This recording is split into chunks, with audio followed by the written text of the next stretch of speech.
Bonjour à tous. Comment allez-vous? La semaine, ça a été? Ok, top. Cette semaine, j'ai eu une discussion avec un frère et en gros, c'était le genre de discussion, il y en a qui en font trop, il y en a qui sont trop spirituels. Et au final, au fil du temps qu'on avançait dans la discussion, comme je disais, au fait, moi, ce qui compte, au final, c'est quoi? Est-ce que c'est ma vision des choses ou est-ce que c'est la façon dont Dieu voit les choses, au fait? Parce qu'il y a certaines pensées, qu'on va avoir. En réalité, elles sont fondées sur quoi? On doit se remettre en question, en fait. Parce que la perception des choses qu'on a des fois, sans s'en rendre compte, elle peut être fausse. Sandrine, si tu peux venir, s'il te plaît. Ah, comme la dernière fois, il faut être bien attentif. Parce qu'il y a 10 billets de 50 à la clé à gagner. Pour ceux qui sauront répondre à certaines questions bien spécifiques. Donc, en gros, j'aurais besoin, là, de quelqu'un de fort pour pouvoir la pousser. Grand. Il y a son mari derrière, hein. Celui qui va la mettre à terre, là, faites attention. J'ai besoin d'un volontaire, s'il vous plaît. Faudrait-il me mettre à terre? Ouais, ah, j'avais pensé à toi. En plus, j'allais te désigner et t'es venu, vas-y.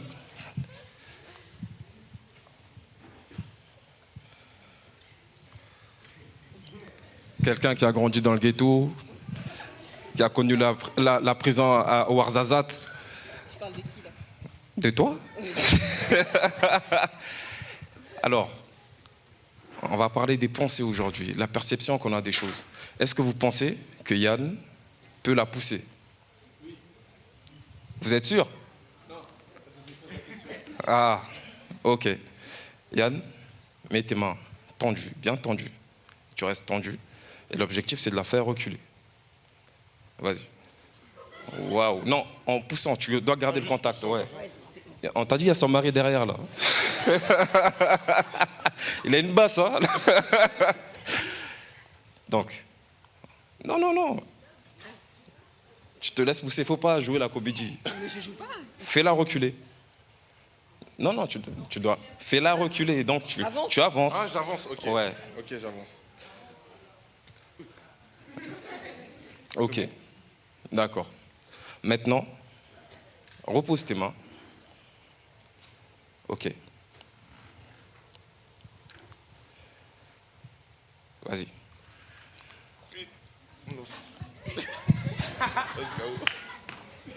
Quelqu'un d'autre veut essayer?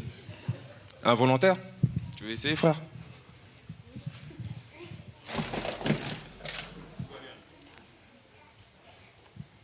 Merci, Yann. Tu n'as pas gagné les 10 billets de 50.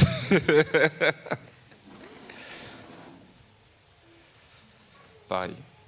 Positionne bien tes mains. Bien. Voilà.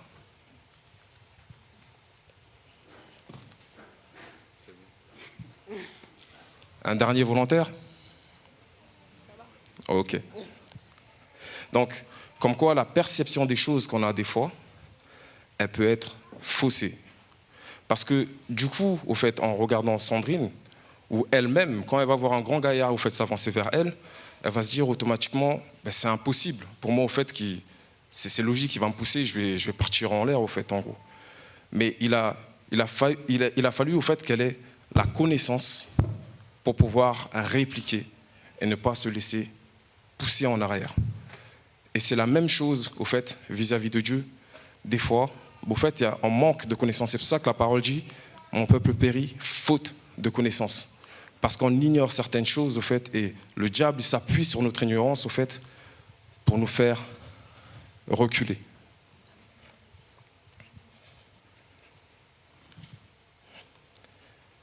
La semaine dernière, donc, dans la discussion qu'on avait, c'était non, il y en a qui en font trop.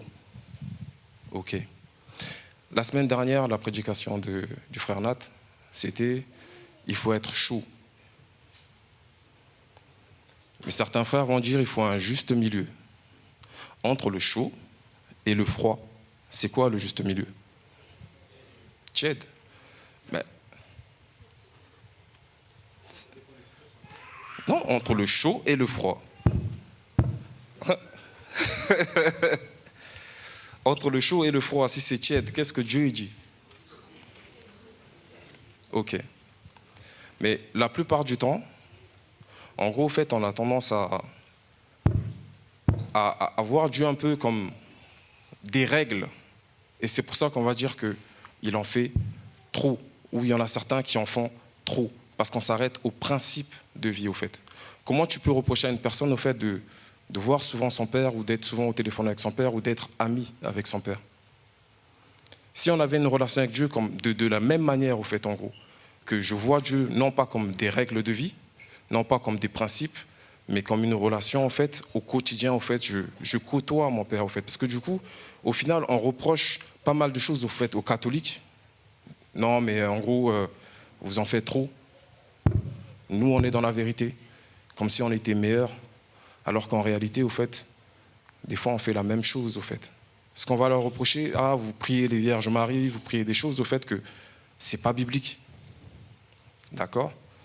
Mais du coup, si Dieu, il me demande d'être chaud et que je suis tiède, ben je fais la même chose. Mais j'essaie de me conforter, au fait, dans ma tiédeur, dans ma position, par rapport à l'autre, parce que je me dis, ouais, lui, il fait pire. Moi, ça va, parce que je suis dans la vérité. Mais du coup, au fait, quand tu dis d'être chaud, on dit le royaume des cieux, au fait, appartient aux violents. Ce sont les violents qui s'en emparent. On parle de violence, et c'est un mot fort. Donc si on parle de violence, au fait, en gros, si on regarde la passion, celui qui est passionné, un passionné de foot, qui veut vivre de foot, vous savez ce que c'est? Il vit foot. Il dort foot, il se lève foot. La plupart de ses échanges, il va s'entourer, au fait, de personnes qui sont dans la même mentale que lui, dans la même dynamique que lui, au fait. Il va s'imposer une hygiène de vie, que ce soit au niveau alimentaire, que ce soit au niveau sport ou autre. Ça va être strict, parce qu'il a envie d'atteindre son objectif. Mais qui va aller dire, au fait, à quelqu'un qui a envie de devenir footballeur et qui s'impose cette discipline, qui va aller lui dire, ouais, frère, tu en fais trop? Mais par contre, quand il s'agit des choses spirituelles, que ton frère te dise ou ta sœur te dise, ouais, en gros, je m'impose une hygiène de vie assez carrée, ou truc, ah non, tu en fais trop. Parce que souvent, en fait, l'être humain, on a envie que les autres soient comme nous. Ils fonctionnent comme nous. Mais des fois, on doit se remettre en question sur les pensées, au fait que j'ai ma façon de voir les choses. Est-ce qu'elle est bonne? De qui elle me vient? Quand j'étais plus jeune, là aujourd'hui je pèse presque 130 kilos, mais j'étais beaucoup plus mince. Et du coup, au fait, quand j'allais au supermarché, je partais dans l'optique de voler. Et quand je partais dans l'optique de voler, c'était impossible, au fait, de m'attraper. J'avais développé une ruse de telle sorte, même si tu m'attrapais, en gros, tu ne pouvais rien me dire. Parce que j'arrivais, au fait, à faire en sorte que quand j'allais pas en mode habillé comme une racaille ou quoi que ce soit. Au fait, j'allais avec une apparence inoffensive, comme j'étais beaucoup plus mince. Donc, en gros, voilà, tu vois, c'était pas forcément quelqu'un qu'on repérait tout de suite. Et au-delà de ça, comme on est dans un milieu où quartier, donc les noirs, il y en a plein. C'est pas comme si on arrivait dans un village, j'étais le seul noir et on te suit à la trace. Et quoi qu'il en soit, au fait, donc en gros, j'avais pris mes dispositions, en fait, pour paraître le plus innocent possible. Je prends mon petit panier et je fais mes petites courses. Donc, j'ai acheté par la même occasion. Et quand le vigile il regarde, que ce soit à l'écran ou qu'il te voit avec des articles. À aucun moment, il te voit cacher des choses dans les poches, au fait. Mais ce que j'allais dans l'optique, au fait, c'était de voler des CD. Je m'étais fait toute une bibliothèque. Et donc, en gros, les CD, je prenais les CD. J'avais souvent un magazine avec moi, quand je rentrais déjà. Et je mettais le CD aussi avec le magazine, au fait. Et en même temps, je mettais les articles et tout ça. Et quand je passais en caisse avec le CD, à la main. Donc, forcément, la caissière, elle se dit quoi? Elle se dit, s'il ne l'a pas mis sur le tapis, il n'est pas bête. Donc, c'est que le CD lui appartient. Et le vigile, comme il ne m'a jamais vu à aucun moment mettre les trucs dans la poche, à aucun moment, il se dit, ah, il a volé. Tout ce qu'il a, il a pris, il l'a en évidence, au fait. Donc forcément, il va pour acheter. Quand il part en caisse, il dit « Ah bon, c'est bon, tranquille, lui, il est honnête. » Sauf que j'ai rempli toute une rack de bibliothèques comme ça, au fait. Si le gars, il me voyait, si jamais, c'est jamais arrivé, et qu'il venait, qu'il me chopait, il me disait « Ouais, mais monsieur, le CD... Je dis « Mais monsieur, c'est évident, si je voulais le voler, est-ce que je l'aurais gardé à la main ?» Donc c'était impossible, en réalité, au fait de m'attraper. Là où je veux en venir, en fait, par rapport à cet exemple, c'est pour dire qu'on oublie souvent que le diable, il use de ruse. Si c'était évident, si c'était facile, au fait, si on pouvait comprendre de suite au fait que là, c'est le diable, personne ne se fera avoir. Mais souvent, il va user de stratèges pour nous avoir. Et quand on va regarder, pour comprendre, mieux comprendre, parce que du coup, dans la discussion que j'avais avec le frère, c'était tout n'est pas de Dieu, tout n'est pas spirituel. Est-ce qu'il y en a qui sont d'accord avec ça? Tout n'est pas spirituel. Tout n'est pas de Dieu, tout n'est pas spirituel. Encore une fois, ouais, mais d'où vient ta pensée? Du coup, Ange, si tu peux venir, s'il te plaît. Pour mieux comprendre les choses, des fois, il est bon de retourner à la source. Si tu peux lire Genèse 3, s'il te plaît. Donc Genèse 3 à partir du verset 1. Le serpent était le plus rusé de tous les animaux des champs que l'Éternel Dieu avait fait. Il dit à la femme, « Dieu a-t-il réellement dit, vous ne mangerez pas de tous les arbres du jardin ?» La femme répondit au serpent, « Nous mangeons du fruit des arbres du jardin. Mais quant au fruit de l'arbre qui est au milieu du jardin, Dieu a dit, vous n'en mangerez point et vous n'y toucherez point, de peur que vous ne mouriez. » Alors le serpent dit à la femme, « Vous ne mourrez point, mais Dieu sait que le jour où vous en mangerez, vos yeux s'ouvriront et que vous serez comme des dieux, connaissant le bien et le mal. » La femme vit que l'arbre était bon à manger et agréable à la vue et qu'il était précieux pour ouvrir l'intelligence. Elle prit de son fruit et en mangea. Elle en donna à son mari qui était auprès d'elle et il en mangea. Les yeux de l'un et l'autre s'ouvrirent et ils connurent qu'ils étaient nus. Et ayant cousu des feuilles de figuier, ils s'en firent des ceintures. Alors ils les entendirent, la voix de l'Éternel Dieu qui parcourait le jardin vers le soir. Et l'homme et sa femme se cachèrent loin de la face de l'Éternel Dieu, au milieu des arbres du jardin. Mais l'Éternel Dieu les appela et lui dit, « Où es-tu » Il répondit, « J'ai entendu ta voix dans le jardin, j'eus peur parce que je suis nu, et je me suis caché. » Et l'Éternel Dieu dit, « Qui t'a appris que tu es nu? Est-ce que tu as mangé de l'arbre dont je t'avais défendu de manger ?» Merci. Ce qui est intéressant, parce que la plupart du temps, en fait, en tout cas j'ai grandi, comme beaucoup d'entre nous, je pense, on a grandi avec l'idée de la pomme. D'ailleurs, Apple, ça vient de là. La pomme, ils ont représenté au fait le péché mignon, en fait, la pomme croquée. Mais quand on regarde à la base, à aucun moment, en fait, dans le passage, on nous parle de pomme. Par contre, ce que ça nous enseigne, c'est que la perception des choses qu'on a, comment ça peut nous amener à la mort sans pour autant nous rendre compte de ça. Du coup, ce qui est intéressant dans ce passage, c'est que du coup, on peut se dire, ouais, mais au premier abord, ça paraît contradictoire, au fait, parce que Dieu, il a dit, le jour où tu en mangeras, tu mourras. Est-ce qu'il y en a qui pensent qu'ils sont morts ou... Est-ce qu'il y en a qui pensent qu'ils sont morts? Ok. Est-ce que quand ils ont mangé la pomme, est-ce qu'il y en a qui pensent qu'ils ne sont pas morts, au fait? Levez la main, ceux qui pensent qu'ils ne sont pas morts. Je ne comprends pas, il n'y a aucun qui lève la main, ni d'un côté, ni de l'autre.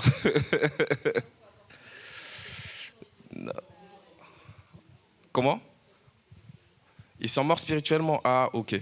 C'est intéressant. Alors du coup, ce qui est intéressant à voir, au fait, c'est que c'est là, les 10 billets de 50 rentrent en jeu. À quel moment, celui qui trouve, à quel moment ils sont morts spirituellement dans ce passage? À quel moment? Oui. Quand ils ont mangé? Non, pas quand ils ont mangé le fruit.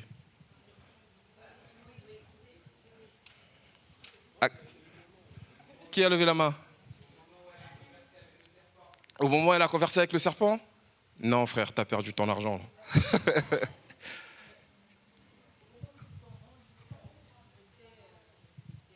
Attends, excuse. Hein?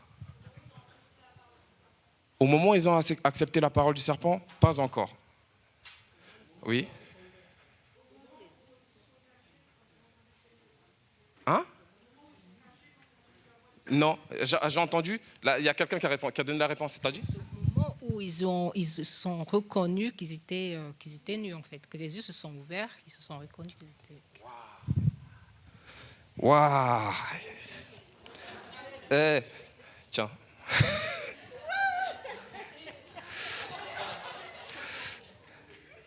Du coup, il y a un truc sérieux, mais regardez le détail, l'enseignement. Je ne suis pas là pour vous montrer que genre j'ai de l'argent ou quoi que ce soit. Vérifie tes billets, ma sœur.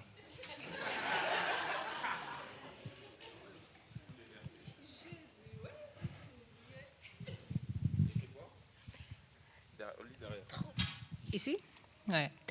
Stop à l'arnaque. Jésus est la seule vraie valeur.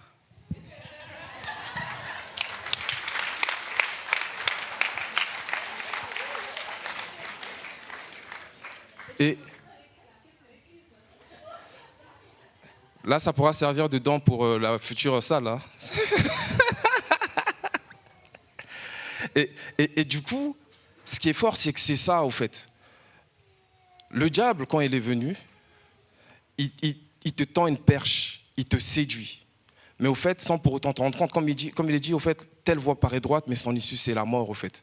Dans tout ce que le diable te propose, au fait, ça paraît toujours alléchant au premier abord, mais ce qu'il y a au bout, au final, quand tu t'empresses, bah, tu réalises au fait que, ouais, bah, grosse déception, au fait, ma perception des choses, elle n'était pas là. Et il y a aussi un autre détail, c'est que, en gros, quand ils ont été tentés, à aucun moment, aucun des deux, moi, ce qui m'a toujours marqué, je me suis dit, ouais, mais c'est là où tu vois qu'ils sont morts, au fait, c'est qu'il est dit, ouais, mais à partir du moment où ils sont morts à un moment bien spécifique, c'est quand Adam, il a mangé la pomme.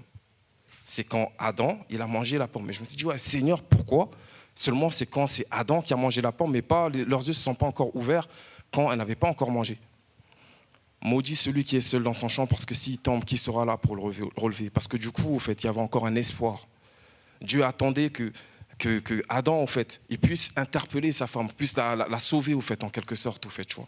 Mais à partir du moment où toi et ta femme, si en gros il y en a une, l'un ou l'autre s'égare, qu'il n'y en a aucun qui rattrape l'autre, bah, vous êtes tous voués à la mort, vous êtes foutus.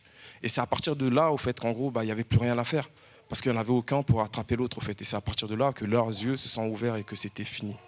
Et on voit encore plus qu'ils étaient morts parce que leur perception des choses, elle a changé. Quand Dieu il vient, il dit ouais, vous êtes où? Il dit ouais, on s'est caché parce qu'on était nus. Mais ils voyaient, ils n'étaient pas aveugles.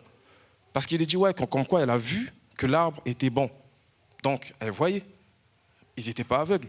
Mais leur perception des choses, leur façon de voir les choses a changé. Et par-dessus tout, au fait, ce qui est intéressant en fait, dans cette histoire, c'est qu'on nous parle de foi, au fait. Il en sera fait selon ta foi. Qui est ton maître? Ça a été fait, c'est un transfert qui s'est fait.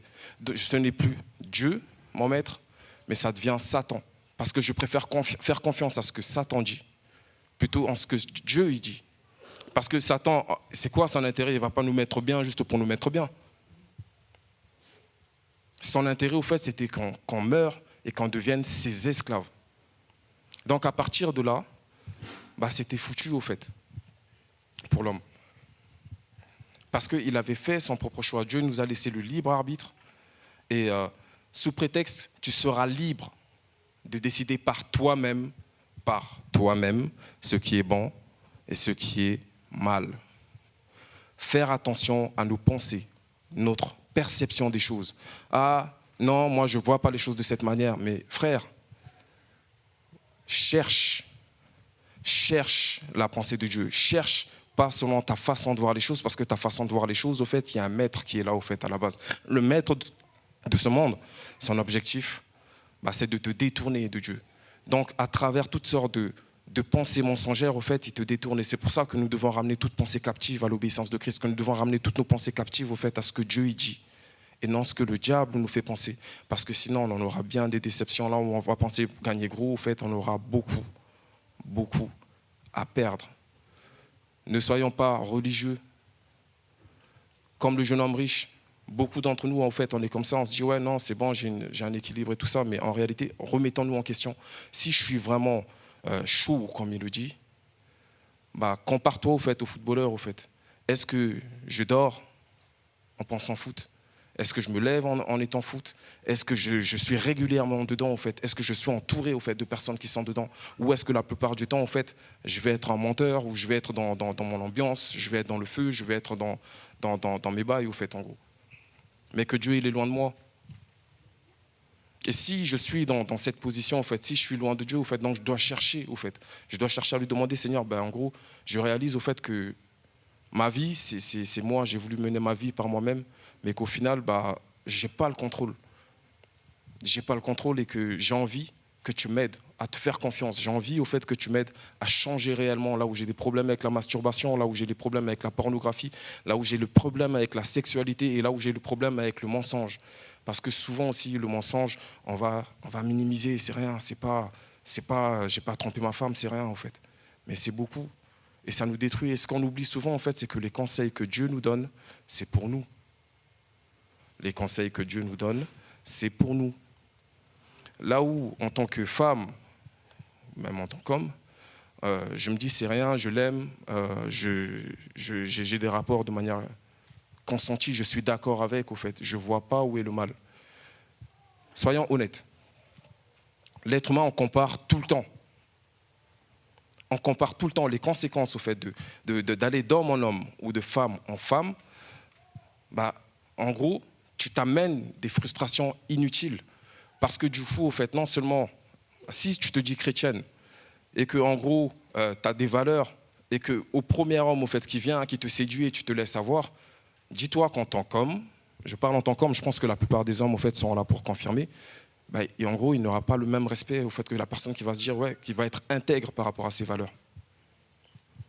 Est-ce que les hommes sont d'accord avec moi?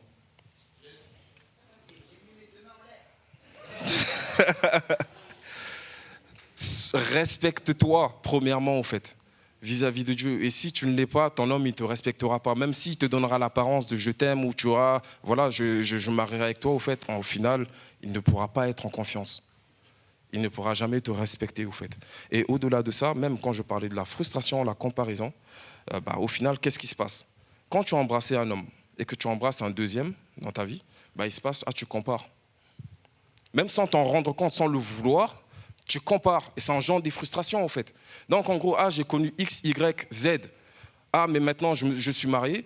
Mais automatiquement, en fait, tu vas aussi avoir des comparaisons, en fait, à te dire, je pense, lui, il caressait mieux. Lui, il embrassait mieux. Non, mais en parlant français, il faut arrêter de se mentir, en fait.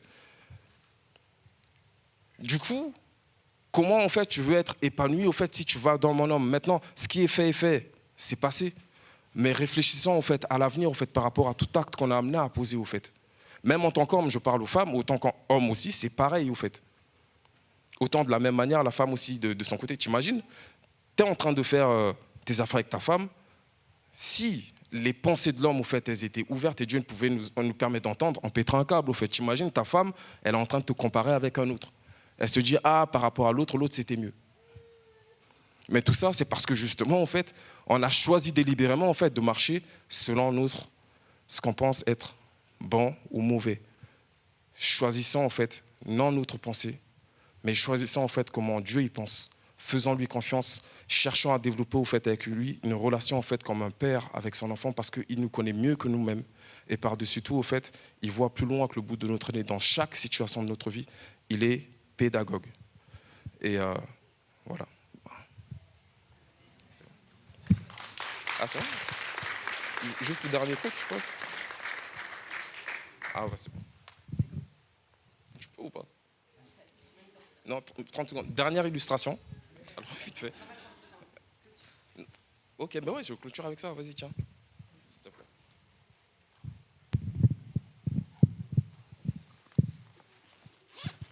David, si tu peux venir, s'il te plaît.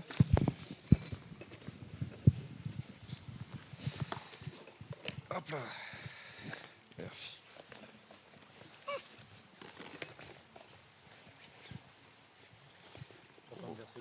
Non.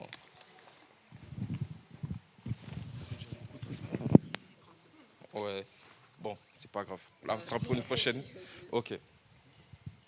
Du coup, souvent, on va se définir au fait par ce qu'on fait, par nos actes, par nos défauts. Est-ce que tu peux ramener le vin là, s'il te plaît, le jus de raisin. Quelqu'un peut ramener vite fait le jus de raisin, s'il vous plaît. Merci. On va se définir au fait comme quoi où je suis quelqu'un de nerveux, quelqu'un de sanguin, quelqu'un de passionné ou de timide. Faites attention, encore une fois, ta perception des choses, elle te trompe. Et la vérité, c'est ce que Dieu y dit, pas ce que les hommes disent ou ce que tu peux penser. Voilà, on se définit par ce qu'il y a à l'intérieur. Donc, je suis nerveux, sanguin, etc., etc. Mais ça, c'est ton éducation, c'est ton parcours, c'est le contexte dans lequel tu as grandi. C'est ça qui fait de toi, au fait, qui fait ce qu'il y a à l'intérieur. Mais Dieu, il dit, tu n'es pas le contenu, parce que le contenu peut être amené à changer. Tu peux être timide et demain, tu peux être moins timide et tu ne peux ne plus l'être, au fait, en gros. Donc, en gros, Dieu, il dit, tu es un vase. Donc, tu es le contenant. Tu n'es pas le contenu. Donc, si tu peux tenir, s'il te plaît, la chose à faire. Donc, pour changer, Dieu, il vient. Dieu, c'est l'eau. Et quand tu es rempli, plus ce qui était négatif sera amené à changer. Amen. Et c'est ça, être bouillant.